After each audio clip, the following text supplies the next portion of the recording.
Last week, YouTube made a couple updates to the site that will influence how your viewers experience your videos and your content here on the site. And also, YouTube is investing money into promoting some YouTube creators. I'll tell you why and what that means for us. All that's coming up.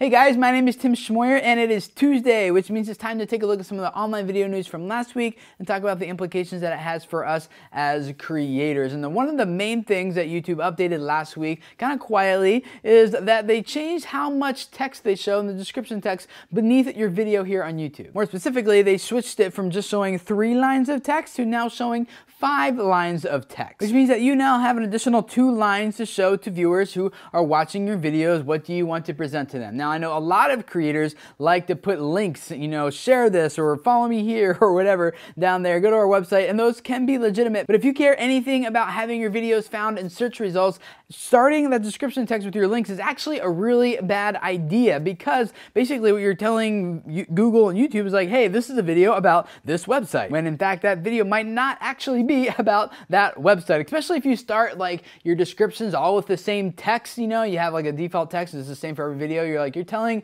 YouTube and Google like, hey, all these videos are the same. So if someone searches for something that happens to be in that text, like all your videos are now competing with each other. So it's a very good idea, best practice, to put different description text, the first couple sentences anyway, for all your videos, and after that you can kind of have your standard text after that. So what I used to do is just write a couple lines, couple sentences that contain keywords that were relevant to the video, but also were enticing for viewers if they read it, to click through, because that's a little snippet text that shows up in search results next to the video. And also to give someone who's watching the video on YouTube, if they start watching the video, hopefully that text intrigues them to kind of keep watching as well. But now they don't actually have to click on the see more link to see the rest of it. They can see up to 5 lines already, which means that you can now have your teaser text and also have a URL maybe on that 5th line that you want people to click on. Now personally, I'm not going to do that. I'm probably still going to take like a full paragraph or so to really describe the text and give Google as much information about it as possible, and then get into the links and things like that. But now if that is not something that you want to do, you just want to give it like 2 or 3 sentences and then put a link, now you can, and it'll show up without people having to click on the see more button. Another update that YouTube is experimenting with is dynamically resizing the YouTube player based on the browser's resolution. Now we already know that YouTube will automatically detect like their internet speed and deliver quality video that matches their internet speed without buffering. You know that it automatically can detect your screen resolution, but now it is also going to take into account your browser's window, because now everyone uses their browser full screen. And now for people who watch YouTube in a much narrower window, YouTube will detect the width of that and say, oh, these people, we should probably give them like the 360p version, or these people are watching wider, let's give them the 720p version, and automatically scale the YouTube player to fit. You can kind of already test it out just by resizing your browser window and just kind of watching it bump around, but it's still not like dynamically changing responsively. And so if you want to do that, there's a link in the description text below this video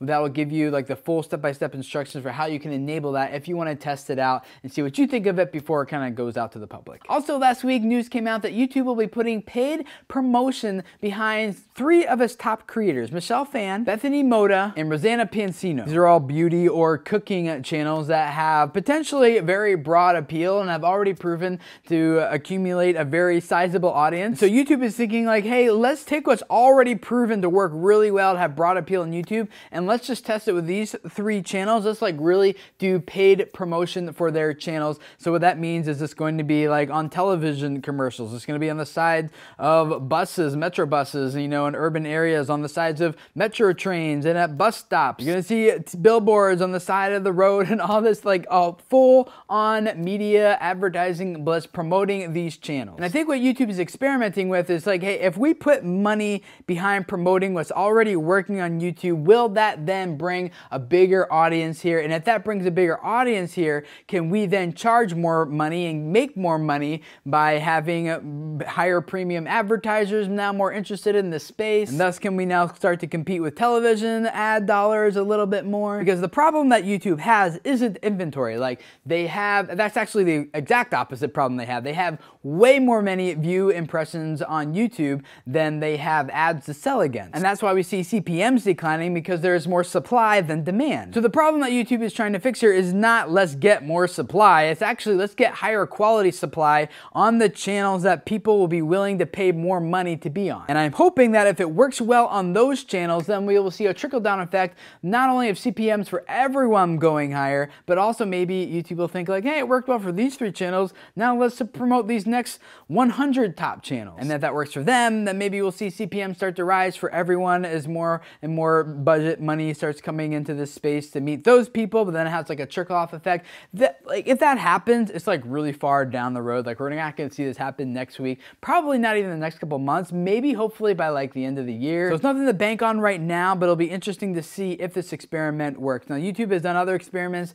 not like this, but kind of like this in the past, where they've invested hundreds of millions of dollars into original channel initiatives. And I think YouTube learned from that, because now rather than saying, hey, let's put money behind stuff that hasn't proven it will actually work on YouTube, now instead they're saying, actually, let's put money behind content that's already existing, that's already proven itself, and go with that. Other big news that came out last week in the YouTube world is that MCN Big Frame got purchased by Awesomeness TV, which is owned by DreamWorks. 2 weeks ago, we saw that Disney bought Maker for $500 million.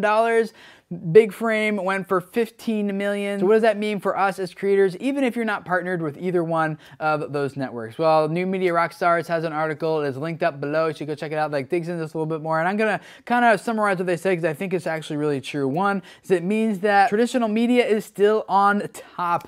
We're not seeing what we thought we would see, where like new media is gonna rise and rise and rise, and the old media is gonna go down, down, down, until eventually like this new media, like actually what we're seeing is that old media is swallowing up new media. So rather than seeing like the new media start to dominate, I think we're gonna see is more and more of a merger between the two. And number 2, also the fact that these MCNs are selling off to these bigger companies indicates that, you know, maybe the business model of, hey, let's take a whole bunch of channels and take some of their ad revenue in exchange for selling higher premium ads against their videos, like maybe that business model like isn't just gonna work. I would love to hear from you guys in the comments below about what you think this might mean for the YouTube ecosystem, and maybe even for your channel specifically. And what do you think YouTube needs to do to start attracting more ad dollars from television budgets to this platform and start raising the CPM for everyone? Do you think it'll work for YouTube to focus just on these top creators and treat them kind of like Super Bowl Sunday,